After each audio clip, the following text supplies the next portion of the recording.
Chapter 11 the human आई का ये second part है। इससे पहले मैंने इसका फर्स्ट पार्ट करवा दिया है, आप उसको ज़रूर देख लेना, प्लेलिस्ट को चेक कर लेना, साइंस वाली प्लेलिस्ट को। ठीक है, आपको वो जो पार्ट है वो मिल जाएगा। तो हम यहाँ पे आ गए थे defect of vision.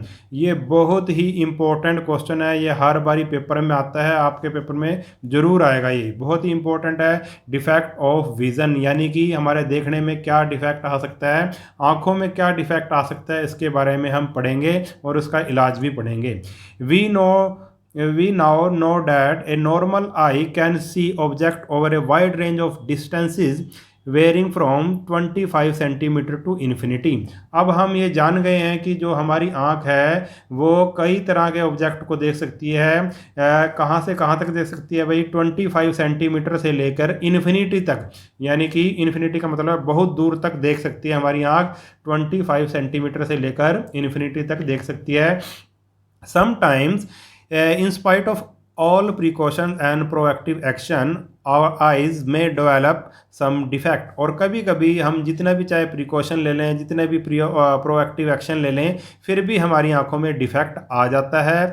These can be due to a variety of reasons. और इसका कारण बहुत मतलब अलग अलग कारण हो सकते हैं इसके आंख में डिफेक्ट आने के। In such a case the eye may not be able to see object clear over its normal wide range of distances. और जब ये डिफेक्ट आ जाए तो आँख मतलब जो हमारी आँखें हैं वो ऑब्जेक्ट को क्लियरली नहीं देख पाती, साफ साफ नहीं देख पाती। The eye may have one or both the following two optical defects. Eye में क्या हो सकता है भाई? ऑप्टिकल डिफेक्ट हो सकते हैं। उन ऑप्टिकल डिफेक्ट्स के बारे में, जो 2 कॉमन ऑप्टिकल डिफेक्ट हैं उसके बारे में हम पढ़ेंगे। या तो एक ऑप्टिकल डिफेक्ट हो सकता है और बोथ दोनों भी हो सकते हैं।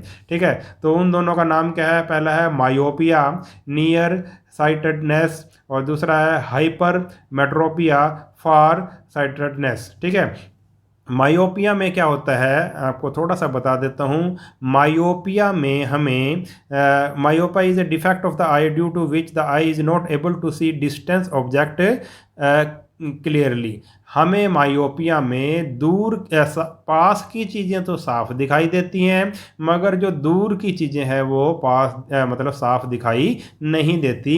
जैसे फॉर एग्जांपल, जैसे क्लासरूम में अगर बैठे हैं बच्चे, अगर कोई बच्चा लास्ट में बैठ जाता है, लास्ट बेंच पर बैठ जाता है और उसको मायोपिया है मान लो, तो उसको ब्लैक बोर्ड साफ दिखाई नहीं देगा। यानी कि मायोपिया में दूर की चीज़ें साफ दिखाई नहीं देती, पास की चीज़ें साफ दिखाई देती हैं। दूसरा है हाइपरमेट्रोपिया, इसमें इसका उल्टा है। ठीक है, इसमें पास की चीज़ें मतलब दूर की चीज़ें उसे दिखाई दे देती हैं साफ, मगर पास की चीज़ें साफ दिखाई नहीं देती। अब इसके बारे में हम डिटेल से पढ़ेंगे कि ये मायोपिया क्यों होता है और इसका अगर इलाज करना हो तो क्या इसका इलाज होएगा, कौन सा हमें चश्मा लगेगा, कौन से उस चश्मे में लेंस लगेगा। मायोपिया में क्या होता है? Myopia is a defect of the eye due to which the eye is not able to see distant object clearly. अब क्या है भाई? हमें क्या डिस्टेंस ऑब्जेक्ट, दूर के ऑब्जेक्ट साफ दिखाई नहीं देते मायोपिया में। In such an eye the light rays from a distance object arriving at the eye's lens get converged at a point in front of the retina. अब क्या होता है, जो भी हमारी आंख देखती है मायोपिया में, वो क्या होती है भाई, जो लेंस से होकर गुजरती है जो लाइट रेज, वो क्या हो जाती है? कन्वर्ज हो जाती हैं, रेटिना से पहले ही कन्वर्ज हो जाती हैं। इसको मैं अभी समझाऊंगा आपको डिटेल में कि कैसे होता है। ठीक है, आप ये अभी ये सोचो कि भाई रेटिना पे जो हमारी वो बनती है, चलो दिखाई देते हैं। जैसे कि मान लो अगर हमारी इमेज बनती है, मान लो ये आँख है हमारी, चलो इसने पीछे दे ही रखा है। जैसे ये मान लो ये आँख है, ये ऑब्जेक्ट है, कोई कुछ भी ऑब्जेक्ट हो सकता है। तो ऐसे रेज गई और इसकी जो ये हमारा लेंस है, आपको पता है आँख में कौन सा लेंस होता है? कन्वेक्स लेंस होता है। और जब ये रेज ऐसे जाएंगी तो ये यहाँ पे फोकस हो जाएंगी। और कहाँ पे फोकस हो रही हैं? ये फोकस हो रही है रेटिना पे, यहाँ पे इमेज बन रही है। इस ऑब्जेक्ट की इमेज अगर रेटिना पे बन रही है, ठीक ठीक बन रही है तो हमारी आँख नॉर्मल है, कोई डिफेक्ट नहीं है। डिफेक्ट कब होता है? जब ये मान लो ये ऑब्जेक्ट है और ये लेंस में से होके जब गुजरी रेज हमारी आई लेंस में से होके, तो ये या तो पहले ही हो जाएं, ये तो या तो ये रेज पहले ही आपस में यहाँ इस पॉइंट पे मिल जाएं, पहले ही मिल जाएं या तो, ठीक है, तो इमेज यहाँ की बजाय कहाँ बनेगी? यहाँ पर बनेगी। या फिर दूसरे केस में क्या भाई, इमेज रेटिना की बजाय, ये तो रेटिना से पहले बन गई, यहाँ पे बन गई इमेज, ठीक है, यहाँ पे दोनों रेज मिल गई ऐसे और ऐसे। दूसरे केस में क्या होगा, यहाँ पे ना मिलकर क्या भाई रेटिना के आगे ना मिलकर रेटिना के पीछे मिल जाएंगे, मान लो इस पॉइंट पे मिलेंगी ये रेज, ठीक है। तो ये दोनों जो केस हैं, इन दोनों में आंखों में हमारे क्या आ जाएगा? डिफेक्ट आ जाएगा। कहने का मतलब ये है कि अगर नॉर्मल आई है तो इमेज हमेशा रेटिना पे बनेगी, अगर नॉर्मल आई नहीं है, मायोपिया है या दूसरा कुछ है, हाइपरमेट्रोपिया है, तो इमेज या तो रेटिना से पहले बन जाएगी या रेटिना के बाद बनेगी, तो हमें क्या हो जाएगा? आई डिफेक्ट हो जाएगा। अब मैं बताता हूँ आपको। तो इसमें हमने यही पढ़ा है कि भाई मायोपिया में क्या होता है, rays from a distance object arriving at the eye lens get converged at a point in front of retina, retina से पहले बन जाएगी इसमें इमेज मायोपिया में। दिस डिफेक्ट में अराइज, अब ये डिफेक्ट होता क्यों है, किस कारण होता है? पहला कारण है excessive curvature of the cornea, cornea का कर्वेचर क्या हो जाता है? एक्सेसिव हो जाता है, ज़्यादा हो जाता है। और elongation of the eye ball, या फिर आई बॉल होती है जो वो बड़ी हो जाती है। या तो कहने का मतलब जो कॉर्निया होता है हमारा, उसमें से भी रिफ्रैक्शन होता है, ठीक है। कॉर्निया में से जब रेज गुजरती हैं तो उसमें रिफ्रैक्शन होता है। जब रिफ्रैक्शन ज़्यादा हो जाता है, जब लाइट की बेंडिंग ज़्यादा हो जाती है, देखो बताता हूँ, जैसे ये मान लो आँख है हमारी और ये ऐसे मतलब एक रे ऐसे गई, एक रे ऐसे गई, ये लेंस है मान लो। तो जब रिफ्रैक्शन ज़्यादा हो जाएगा, जब ये मतलब कॉर्निया का कर्वेचर जब ज़्यादा हो जाएगा, तो रिफ्रैक्शन ज़्यादा होने के कारण लाइट ज़्यादा बेंड होगी, तो यहाँ मिलना था लाइट रेज ने, क्या होएगा अभी? यहाँ इस पॉइंट पे मिल जाएंगी। कर्वेचर ज़्यादा होने के कारण किसका? कॉर्निया का, क्योंकि कॉर्निया से भी क्या होता है भाई? रिफ्रैक्शन होता है, ठीक है। इससे पहले कॉर्निया होता है, कॉर्निया में भी रिफ्रैक्शन होता है। या फिर आप यूँ कहो कि लेंस का जो कर्वेचर है या लेंस की जो फोकल लेंथ है वो क्या हो जाती है? कम हो जाती है, ठीक है। तो इसका कारण क्या है भाई? Excessive curvature of the cornea, अगर कॉर्निया का कर्वेचर क्या हो जाए? एक्सेसिव हो जाए, ज़्यादा हो जाए। दूसरा कारण क्या है? Elongation of the eye ball, ये आई बॉल जैसे ये नॉर्मल आई बॉल है हमारी, तो ये क्या हो जाएगी? मान लो ऐसे हो जाती है, थोड़ी ये लंबाई में हो जाती है, ठीक है। तो जब लेंस में से ऐसे रेज गुजरेंगी तो क्या होगा? अब ये तो मिलनी चाहिए थी वैसे इस पॉइंट पे, ऐसे मान लो ऐसा था और ये हो गया बड़ा लॉन्ग हो गया, ठीक है, आई बॉल, तो यहाँ पे मिलेंगी ये, तो बड़ा होने के कारण इमेज यहाँ पे नहीं बनेगी, यहाँ पे बनेगी। तो इसका दूसरा कारण क्या है? Elongation of the eye ball का बड़ा हो जाना, लंबा हो जाना। This defect can be corrected by using A concave lens of appropriate focal length. अगर इस डिफेक्ट को दूर करना है तो हमें कैसा चश्मा लगेगा? हमें ऐसा चश्मा लगेगा जिसमें क्या, कौन सा लेंस हो? कनकेव लेंस हो, डाइवर्जिंग, क्योंकि कनकेव लेंस क्या होता है? डाइवर्जिंग लेंस होता है। हमारी आंख के पहले ही क्या आ जाएगा भाई? जैसे ये हमारी आंख का लेंस है तो ये चश्मे का लेंस है, तो वो क्या भाई? डाइवर्जिंग आएगा। सो थोड़ा सा पहले जैसे ऐसे रेज आई तो वो क्या होंगी? डाइवर्स होंगी, ऐसे बाहर की तरफ जाएंगी, फिर दोबारा से अंदर होके फिर वो सही पॉइंट पे मिल जाएंगी, आँख के भाई सही पॉइंट पे वो क्या भाई? फिर सीधा ही रेटिना पे ही वो बनेगी। ये चश्मा लगाने के कारण कौन सा लेंस का चश्मा लगेगा? कनकेव लेंस का चश्मा लगेगा। ये पहले इधर को बाहर की तरफ जाएंगी, फिर इसमें से रिफ्रैक्ट होके इस पॉइंट पे सीधी मिल जाएंगी, ठीक है।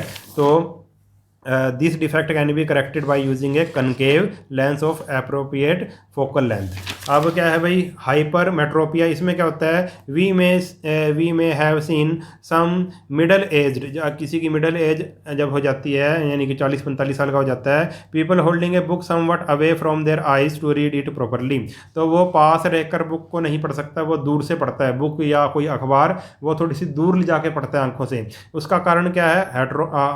Hyper hypermetropia. This is because they are suffering from hypermetropia. In this case the image of nearby object, अब पास की जो ऑब्जेक्ट है उसकी image get form behind the retina, अब रेटिना पे ना बन के रेटिना के पीछे बनेगी image. This defect arises due to, और ये डिफेक्ट क्यों होता है, या तो फोकल लेंथ जो आई लेंस है उसकी फोकल लेंथ ज़्यादा हो जाए, बहुत ज़्यादा हो जाए. दूसरा कारण क्या है, the eye ball getting shorten, और जो आई बॉल है वो छोटी हो जाए. पिछले वाले केस में आई बॉल क्या हो गई थी, लंबी हो गई थी, और इस वाले केस में क्या आई बॉल क्या हो जाए, अगर छोटी हो जाए तो छोटी होने के कारण मान लो ये नॉर्मल थी और ये अगर छोटी हो जाए तो फिर क्या भाई पीछे बन जाएगी इमेज, यहाँ पे बनेगी, यहाँ की बजाय यहाँ बनेगी इमेज. ठीक है, तो this defect can be corrected using a convex lens. इसमें उसमें कनकेव लेंस लगा था और इसमें कन्वेक्स लेंस लगेगा. ठीक है, चश्मे में. अब ये दे रखा है जैसे ये डिफेक्ट कौन सा है भाई, मायोपिया है. देखो इमेज बननी थी इस पॉइंट पे, इमेज बन रही है यहाँ पर, तो कौन सा लेंस लगा दिया कनकेव लेंस. कनकेव लेंस पहले क्या करेगा, कनकेव लेंस क्या होता है, डाइवर्स करता है, रेज उधर गई पहले बाहर की तरफ निकली, फिर ये आई लेंस है, फिर आई लेंस ने इसको दोबारा से क्या कर दिया, रिफ्रैक्ट कर दिया, ये बैंड होकर यहाँ पर दोनों मिल गई, यहाँ पे सही जगह पे इमेज बन गई. किसका यूज़ करके, कनकेव लेंस का यूज़ करके. ऐसे ही हाइपरमेट्रोपिया का केस दे रखा है कि भाई यहाँ से मतलब यहाँ पे बननी थी इमेज और इमेज बनी है रेटिना से भी आगे. ठीक है, तो हमने कौन सा लेंस लगा दिया, हमने लेंस लगा दिया कन्वेक्स लेंस. ठीक है, कन्वेक्स लेंस ने क्या किया, इसको बैंड कर दिया. फिर हमारा आई का जो लेंस है, आई वाले वो भी कन्वेक्स लेंस है, इसने और ज़्यादा बैंड कर दिया.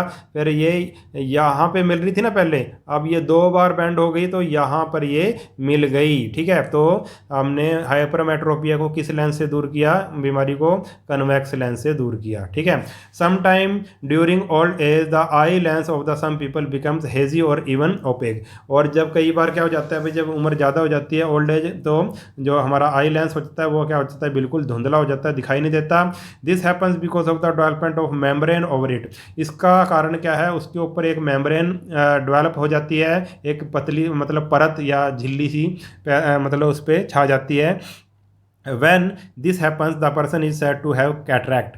और जब ऐसा होता है उसको धुंधला दिखाई देना शुरू कर देता है या साफ दिखाई देना मतलब साफ दिखाई नहीं देता तो उसको कैटरैक्ट बोलते हैं. ठीक है, जिसको हिंदी में मोतियाबिंद कहा जाता है. आपके परिवार में भी कोई मतलब वृद्ध हो कोई, तो उसने भी जरूर मोतियाबिंद का ऑपरेशन कराया होगा. 60 साल से ऊपर हो, मतलब 70 साल का हो, तो उसको कैटरैक्ट का ऑपरेशन करवाना पड़ता है, मोतियाबिंद का ऑपरेशन करवाना पड़ता है. This leads to decrease or loss of vision of the eye. ठीक है, इससे क्या होता है, आई की जो विजन है वो डिक्रीज हो जाती है या कम हो या लॉस ऑफ विजन भी हो सकता है, बिल्कुल आंखें खराब भी हो सकती हैं. It is possible to restore vision in such cases. और इस मतलब और इन केसेस को दोबारा से हम विजन को ला सकते हैं. कैसे ला सकते हैं, this is done by replacement of opaque lens with a new artificial lens. और जो लेंस जो खराब हो चुका है, ओपेक हो चुका है, ठीक है, अब इस लेंस की जगह हम नया लेंस आंखों में डाल देते हैं. आपने भी सुना होगा कि उसने ऑपरेशन करवाया है और आंखों में लेंस डलवा लिया है. आगे अभी care of eyes. Care of eyes में आएगा कि हम आइज़ की केयर कैसे करेंगे. तो कौन कौन से पॉइंट हैं अगर हमने आइज़ की केयर करनी है. Have a regular checkup if so advised, use the correct spectacles.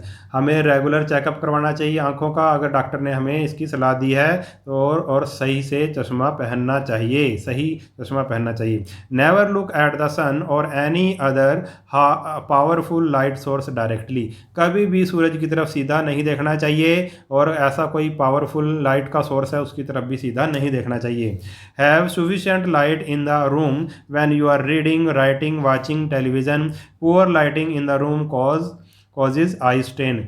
जब हम पढ़ रहे हों कुछ, मतलब टीवी देख रहे हों, पढ़ रहे हों, कुछ लिख रहे हों, तो हमेशा लाइट सही, मतलब जो लाइट है वो डिम नहीं होनी चाहिए, लाइट सही होनी चाहिए, सफिशेंट लाइट होनी चाहिए। और अगर लाइट डिम है तो हमारी आंखों पर उसका मतलब स्ट्रेन पड़ सकता है।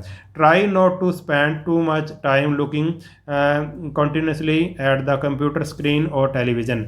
लगातार कंप्यूटर स्क्रीन और टेलीविज़न को नहीं देखना चाहिए। It can cause eye strain, इससे भी आंखों में दबाव पड़ सकता है, आंखों में स्ट्रेन पड़ सकता है।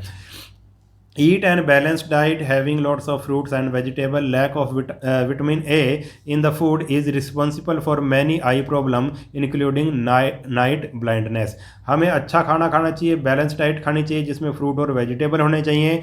अगर विटामिन ए की कमी हो जाए तो इसके कारण हमारी आंखों में प्रॉब्लम हो सकती है, हमें नाइट ब्लाइंडनेस हो सकती है विटामिन ए की अगर कमी हो जाए। नाइट ब्लाइंडनेस का मतलब है कि हमें रात को क्या नहीं दिखाई देगा, साफ दिखाई नहीं देगा, रात को बिल्कुल भी दिखाई नहीं देगा।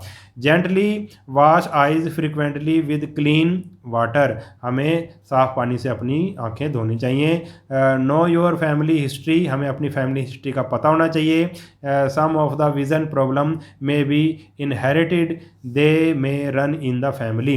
कुछ ऐसी आंखों की बीमारियां हैं, विज़न प्रॉब्लम है, जो मतलब पीढ़ी दर पीढ़ी चलती रहती हैं। जैसे मतलब माता पिता को है तो बच्चों को भी होगी, फिर आगे उनके बच्चों को भी होगी, फिर आगे उनके बच्चों की भी होगी। इनको ही हम क्या कहते हैं भाई, इनहेरिटेड मतलब प्रॉब्लम्स कहते हैं, जो आगे से आगे चलती रहती हैं। तो हमें उनका पता होना चाहिए, अगर पहले से ही पता होगा तो हम उनका समय पर इलाज कर सकते हैं।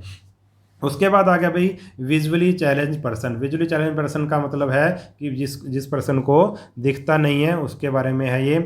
It is difficult to imagine the world without a pair of functional eyes, बिना आइज़ के हम इमेजिन भी नहीं कर सकते वर्ल्ड को। It is however an unfortunate fact that many amongst us including children do not have this unique gift of nature। और ये बड़ी ही अनफॉर्चुनेट बात है कि हम में से कई ऐसे हैं जिनके पास ये आंखें नहीं हैं, उनमें से कई बच्चे भी हैं। It is however now possible for them to bravely face this challenge by effectively overcoming their limitation and to lead a normal life.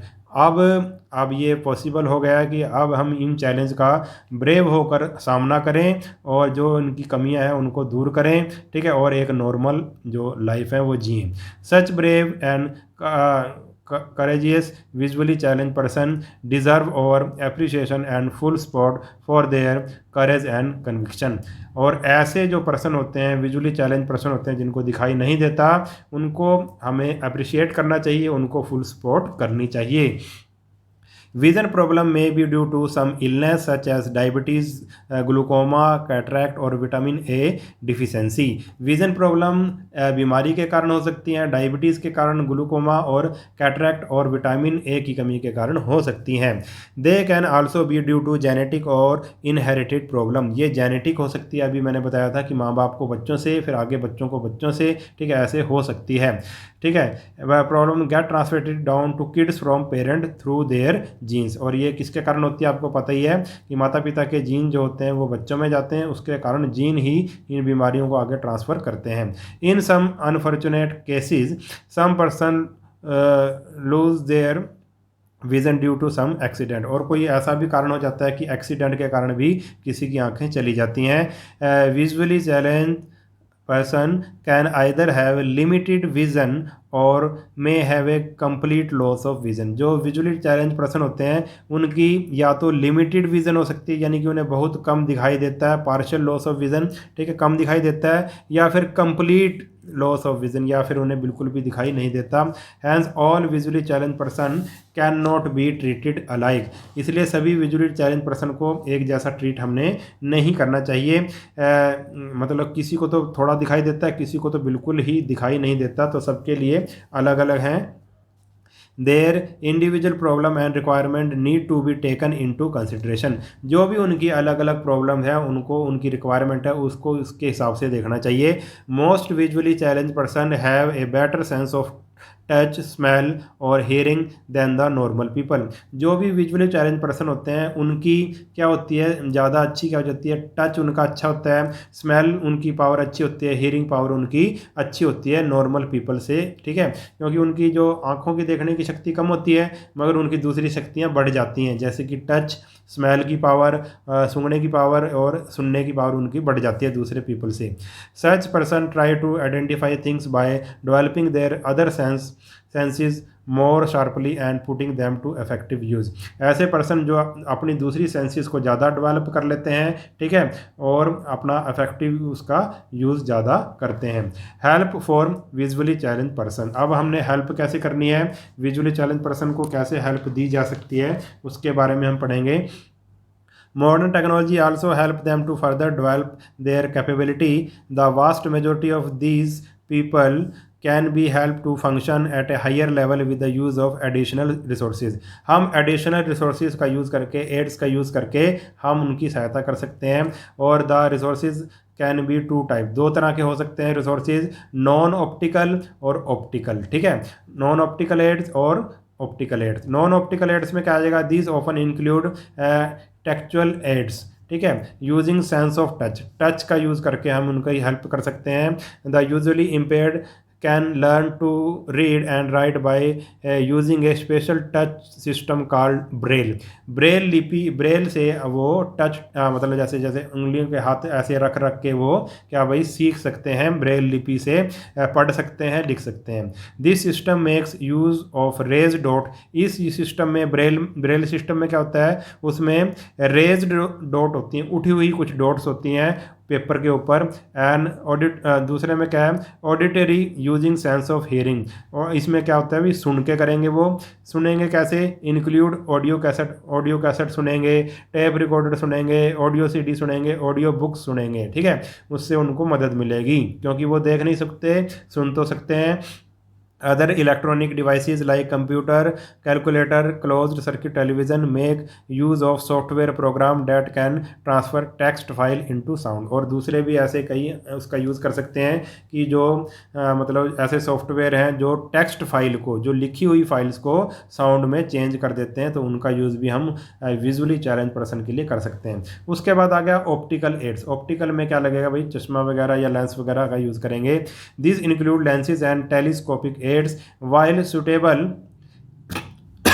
lens combinations are used to rectify visual limitation. The telescopic aids can help to view class demonstration and the blackboard। और क्या कर रहे हैं भाई, lens का हम use कर सकते हैं, चश्मे का यूज़ कर सकते हैं उनकी प्रॉब्लम दूर करने के लिए, और टेलीस्कोपिक एड्स का यूज़ कर सकते हैं किसके लिए, उनको जैसे ब्लैक बोर्ड देखना हो या फिर डेमोन्स्ट्रेशन वगैरह देखनी हो क्लासरूम में, तो उसके लिए हम टेलीस्कोपिक एड्स का हम यूज़ कर सकते हैं। अब हम पढ़ेंगे ब्रेल सिस्टम के बारे में कि ब्रेल क्या है, ब्रेल सिस्टम किसने बनाया था और कैसे यूज़ करते हैं। The most effective resource of visually challenge person is Braille. Braille का यूज़ हम करेंगे। Louis Braille himself a visually challenge person. Louis जो ब्रेल थे वो खुद ही एक विजुअली चैलेंज पर्सन थे, उन्होंने ही ब्रेल को बनाया था, यानी कि ब्रेल सिस्टम को बनाया था। Develop a system of visually challenge person and published in it 1821 में बनाया था उन्होंने। The present system was adopted in 1932। और जो अब सिस्टम चल रहा है ब्रेल का, उसको कब अडॉप्ट किया गया, 1932 में अडॉप्ट किया गया।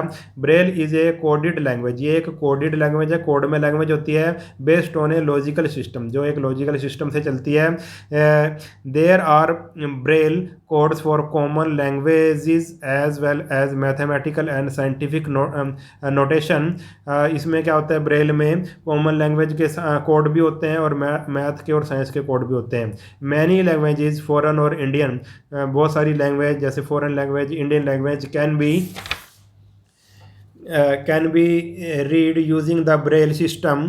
ब्रेल सिस्टम से कई लैंग्वेज पढ़ी जा सकती हैं। Braille system has 63 dot pattern और करेक्टर। इसमें 63 डॉट होते हैं, डॉट्स पैटर्न होते हैं। These pattern when embossed on a Braille sheet, इसको ब्रेल शीट पे बनाया जाता है।